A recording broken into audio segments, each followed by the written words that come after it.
Hello student, आज की class में हम देखेंगे शुक्र धातु। इसके पहले के जो धातु हैं उनका वीडियो यूट्यूब पर अपलोड है, आप वहां पर जाकर देख सकते हैं।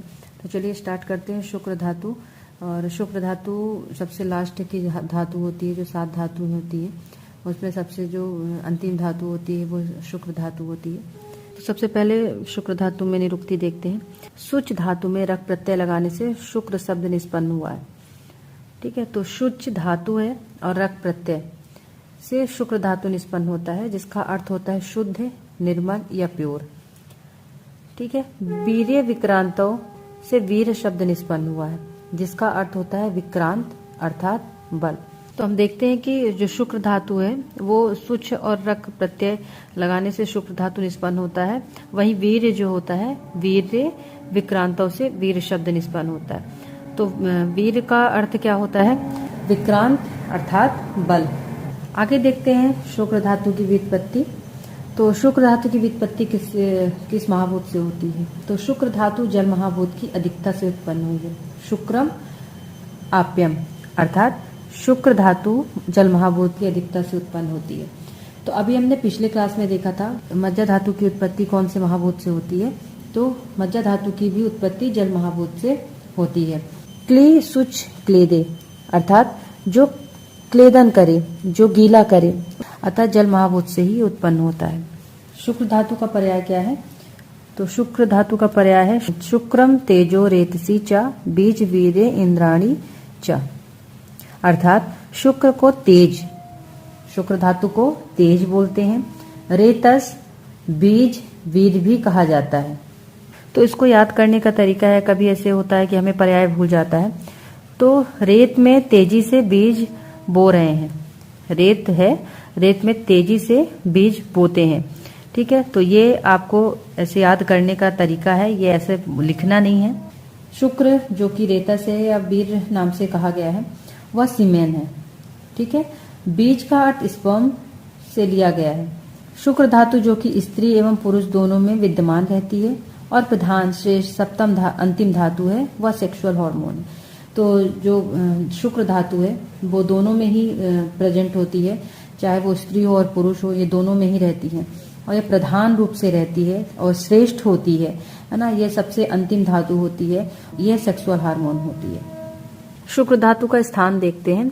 शुक्र धातु सर्व शरीर में विद्यमान रहती है, जैसा कि ऊपर बताया गया कि शुक्र धातु सेक्सुअल हार्मोन है, तो ये ब्लड द्वारा ट्रांसपोर्ट होते हैं, अतः सर्व शरीर व्याप्त होते हैं।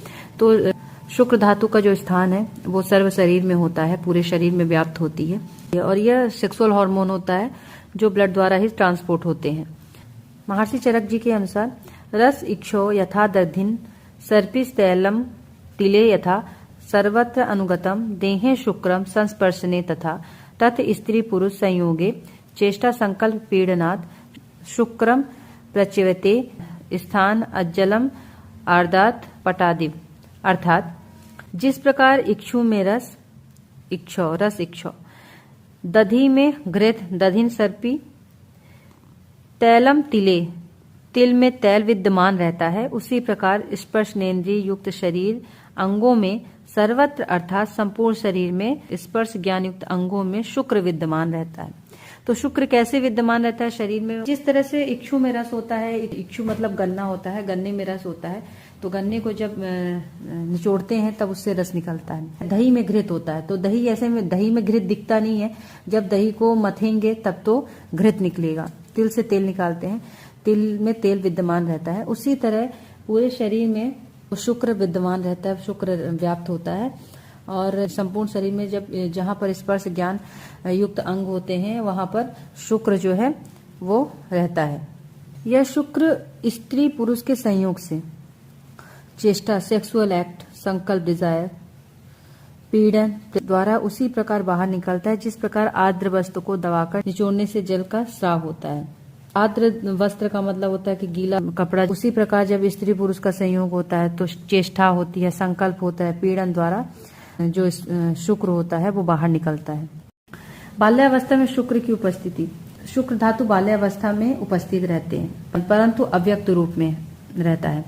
बाल्यावस्था में शुक्र धातु की उपस्थिति रहती है, लेकिन वो अभी व्यक्त नहीं होता है, अव्यक्त रूप में रहता है। सिद्धांत है कि किसी भाव की यदि सत्ता हो तभी वह व्यक्त होता है।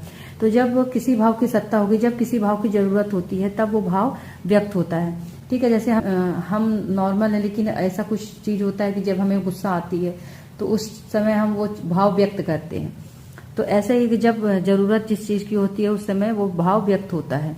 यथा मुकुल पुष्पस्य सुगंधो न उपलभ्यते लभ्यते तद्विकाशातु तथा शुक्रम ही देहिना। अर्थात जैसे पुष्प की कली में सुगंध नहीं आती, परंतु जब वह कली खिल जाती है तो सुगंध आने लगती है, इसी प्रकार शुक्र की स्थिति है।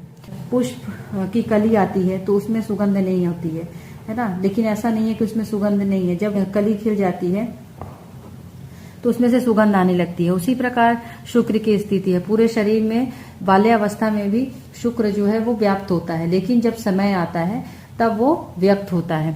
कली में सुगंध अव्यक्त रूप से रहती है, परंतु कली के परिपक्व होने पर पुष्प रूप में खिलने से वह सुगंध प्रकट हो जाती है।